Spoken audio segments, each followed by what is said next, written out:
Okay, a question that I get from a ton of you is, where do I start if I want to start a podcast? And I love when answers are simpler than we expect them to be. So I want to tell you about a resource that's changed the game for us with our podcast, and that is Spotify for Podcasters. If you want to start your own podcast, Spotify has a platform that makes it so easy. You upload your episodes and then Spotify actually distributes it everywhere onto all platforms and even helps you earn money so that it can be profitable for you and a blessing for you, your family, your people.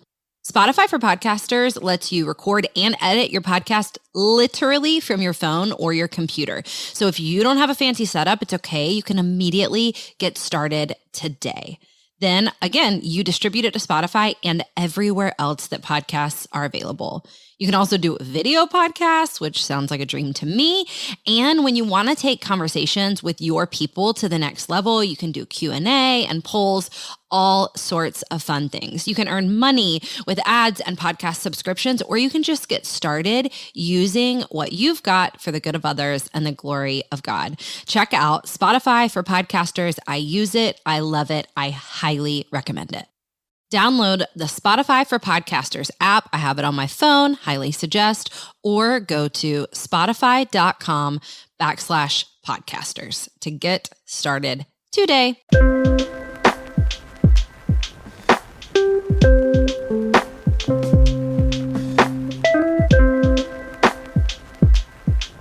Hi, I'm Jess Connolly, and you are listening to the Go and Tell Gals podcast. We exist to equip and encourage kingdom women who are using their God-given gifts for the good of others and the glory of God.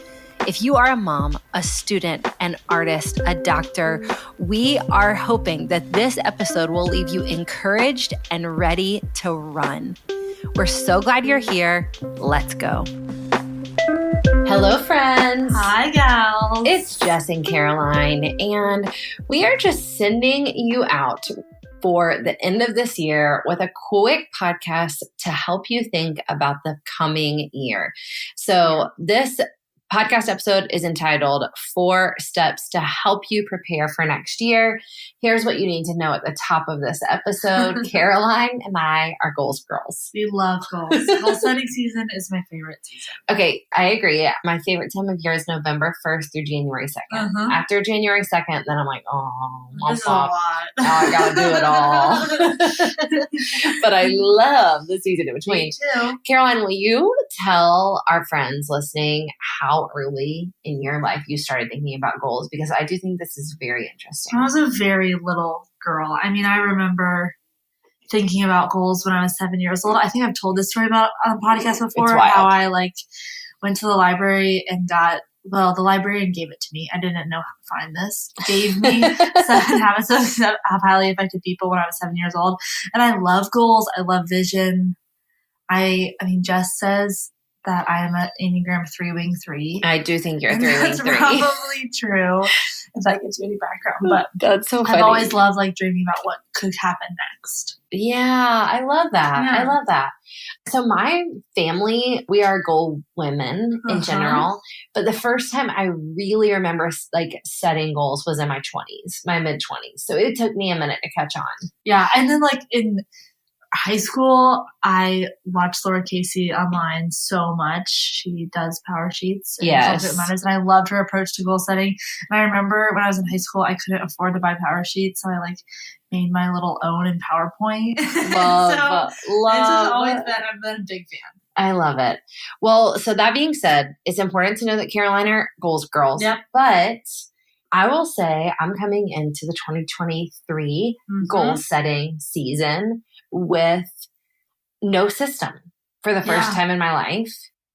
Yeah. I'm sensing that we need a different approach. Yes, I agree. Both of us have been this isn't it. The old ways that got us here are maybe not serving us anymore. Right. What else could we do? Yeah. What is God calling us to do? And so really, we just want to hand you these 4, we're calling them 4 steps, but let's just call it 4 invitations. Yep.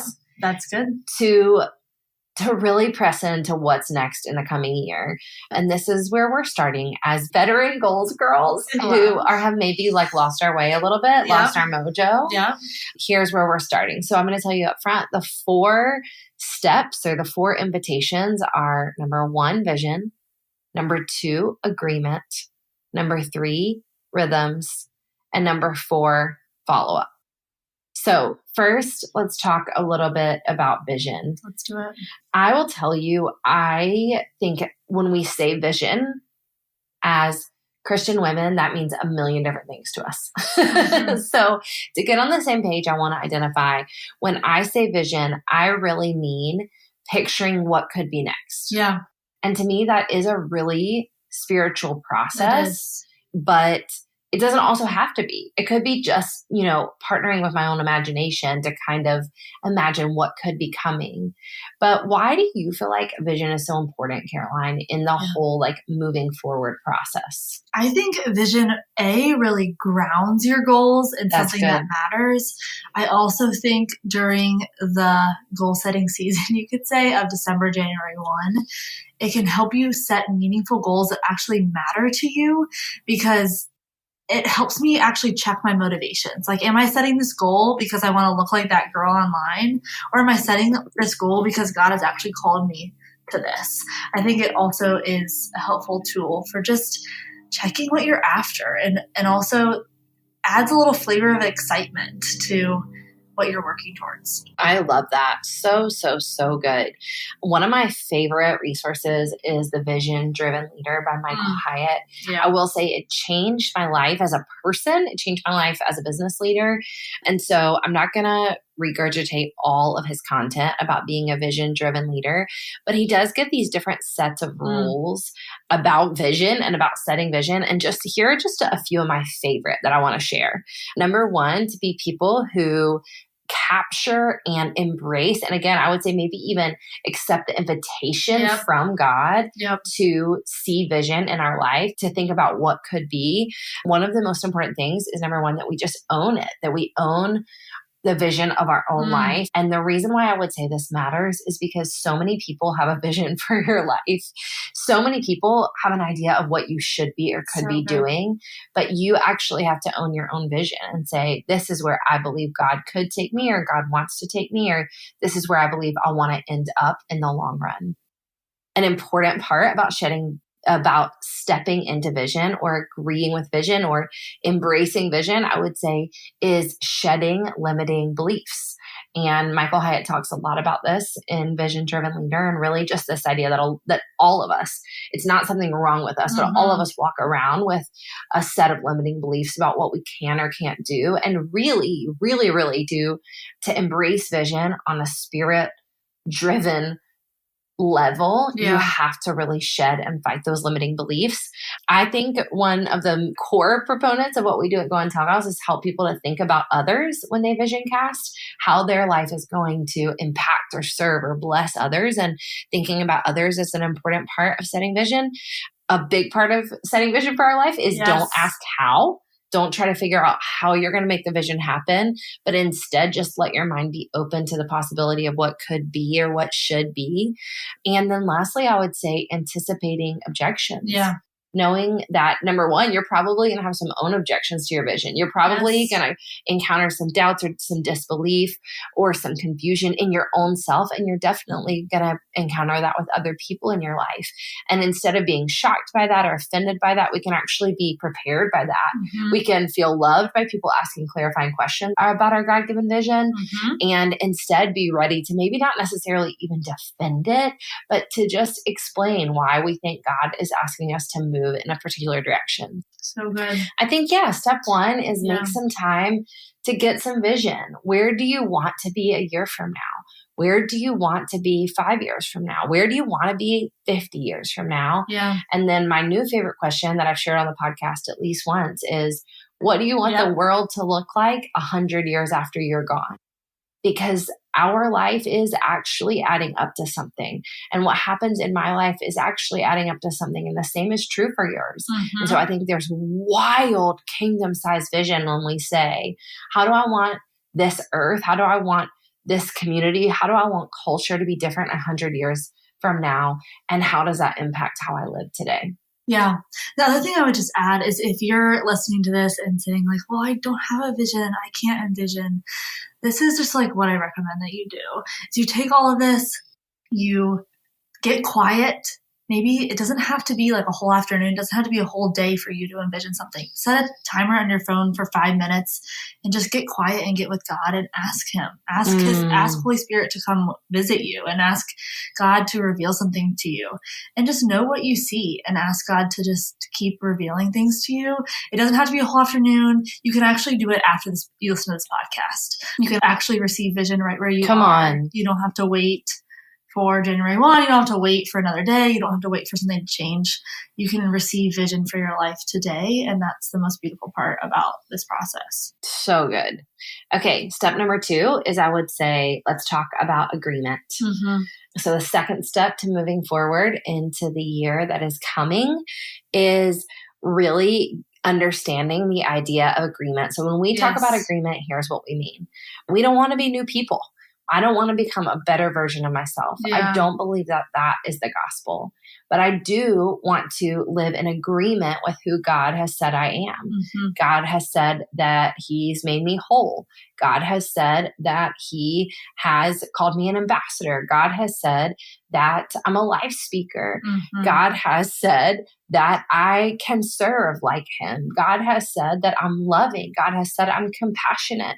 God has said I can be courageous. So good. And so I want to live in a way that makes agreement with that identity, not striving to be somebody I'm not, or striving to be somebody else, or striving to be a better version of myself. And so when we talk about agreement, we mean, what parts of your God-given identity do you want to really step into and live out in the year to come? Yeah, this concept really kind of solidified in my mind for me a few weeks ago. I was in a counseling session with my amazing counselor, and she was just like, Caroline, like, what do you want to believe about yourself? And it was just a simple question that just really struck me, because when answering that question, it helps me ask, well, what can I believe about myself? And that just immediately brings me to what God has said about me. So good. And that we can believe and that we can stand on. And after I answer that question, it just gives me so much clarity on how to move forward with the way that I live. And it helps me move towards that vision, because God has given us a beautiful identity so that he can bring something out in us. And this agreement question ceases striving, which is so important for goal setting. Love, love, love. Okay, so step 1 is get vision from God about your life. Yes. Step 2 is make agreements about your identity, and maybe even decide what agreements you want to make about your God-given identity that's already yours.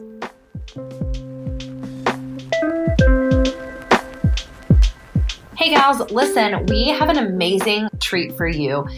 A lot of you were not able to come to the Recover event that we had this past September. And you asked and begged and pleaded and said, please, please, please, will you put the audio recordings from that event on sale? And so we have had them produced and edited, and we have them ready for you to listen to. So if you couldn't be at our Recover event this past September, you now can pretend like you are there right now by getting the audio sessions from that event. It was incredible. It was an all-day coaching event for women on mission, and we talked about 4 different areas: recovering our God dreams, recovering our calling, recovering boundaries in our life, and recovering bravery. And we want to invite you right now to go to the link in our social media profiles, or to look in the podcast notes of this episode to see how you can get that Recover audio for yourself today. You can listen to the whole day and use that information to coach yourself over the holiday season and see what God reveals as you listen.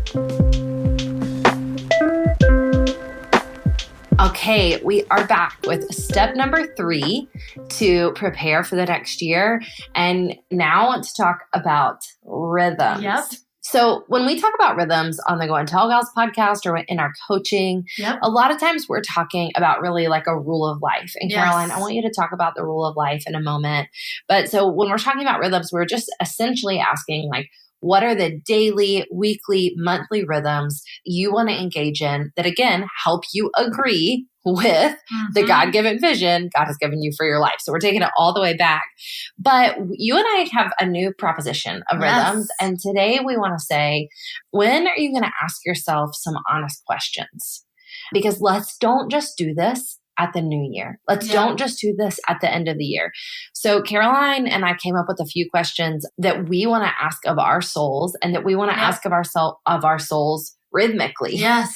That really just like shape the actions or the rhythms that you might take because of these questions. Yeah. So why don't you jump us off with questions? Yeah. So I love looking at my life and asking God and asking my own self, where is more freedom available to me? Where can I just like step into more freedom in my life? It might be in my friendships. It might be in my body. It might be in my work, but like really noting that.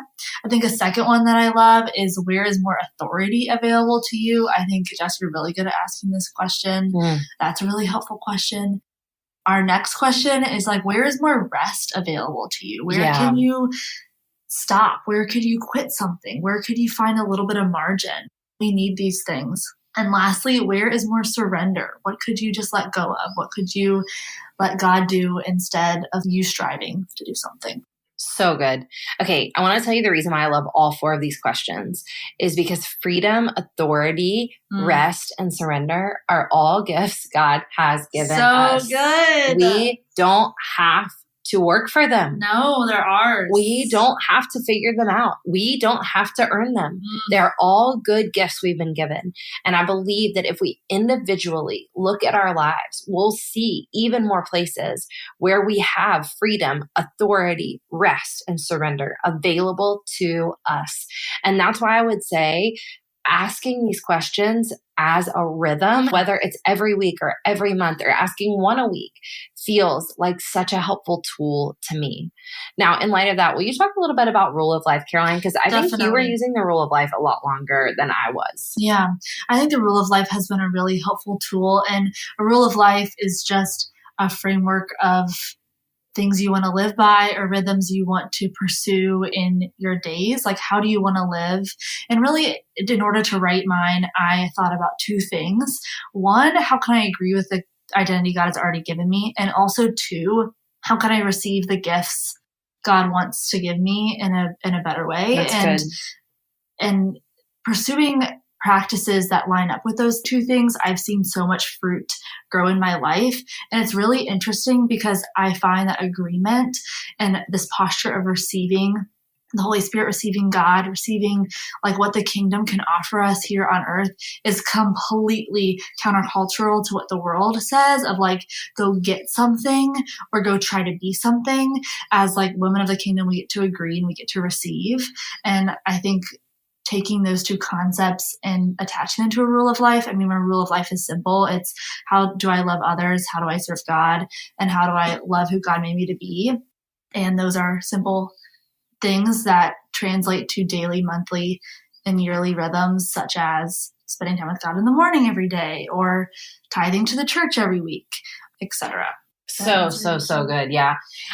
In my rule of life, and especially if I'm coaching like a staff or a team through it, I'll say like, hey, let's look at the big bucket areas of your life. Yeah. Let's look at your health. Let's look at your relationships. Let's look at your money. Let's look at your spiritual life. Let's look at your family. What do you want the rhythms of those to look like? And I will take this for me as far as saying like, okay, once a month, I want to have a girls' night with friends. Yeah. 3 times a month, I want to have a really extensive family night. Once a month, I want to set a budget meeting with my family to go over our finances. Every morning at 5 a.m., I want to spend time with God. And just plugging in those daily, weekly, monthly, quarterly rhythms that, again, go back to helping me agree with who God has made me to be and fit into the larger vision of what He has spoken over my life, what he's given me for my life. And so maybe this year, this is new to you. Maybe this is not the year to set like 20 unrealistic goals, or even 5 goals that feel really high reaching that maybe don't matter. Maybe this is the year to get some vision, make some agreements with who God's made you to be, and just set some rhythmic goals that again will lead to massive fruit in your life, but will look like you're starting really small. I think that might be a helpful tool for a lot of us. Yeah, I think this rule of life concept, number 1, has given me the freedom to be faithful. I don't have to decide anymore, like, who am I? What do I want to do? What is God calling me to do? It just gives me freedom to be like, oh, at 5 a.m. I pray. Okay, I can pray now. And God takes care of the rest. So good. Okay, lastly, our 4th invitation for you to prepare for the coming year is to consider follow-up. Yep. So by follow-up, all I'm asking is, when are you going to ask these questions again? When are you going to revisit whatever you write down in response to these invitations? And I would suggest that you write down something, because when we write things down, everything shifts. The other piece of follow-up is, what are you going to do, making a plan for what you're going to do when it doesn't go well? What are you going to do when that new rhythm you set to go on a prayer walk once a week doesn't happen for the first 3 weeks of the year? Are you going to reevaluate? Are you going to try again? What are you going to do when the first time you plan a new coffee date with a new friend, it bombs and you have an emotional hangover and it wasn't what you were hoping for? How are you going to follow up, and how are you going to regroup when either the rhythm falls off or it doesn't go well, or maybe it's even gotten old and a little bit boring? How are you going to keep refreshing those rhythms? Yeah. Like, how are you going to decide to receive grace too? Because that's good. Follow-up plans for normal human failure. It almost isn't failure. It's just growth. So we just get to follow up, like marking your calendar and understanding something we were talking about earlier, like January 1 is not the only fresh start. The Lord's mercy is new every single morning. Yeah. So that's like really good news that we're free to follow up. We're free to keep going. We're free to try again. Absolutely. Friends, we love you, and we know that God is mighty in you, and he is so mighty in your year to come.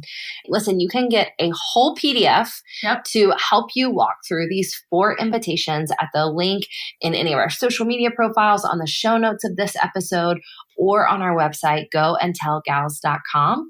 We are so grateful. So grateful for you, gals. Yes, it has been an incredible year of coaching and praying and processing and talking with you all.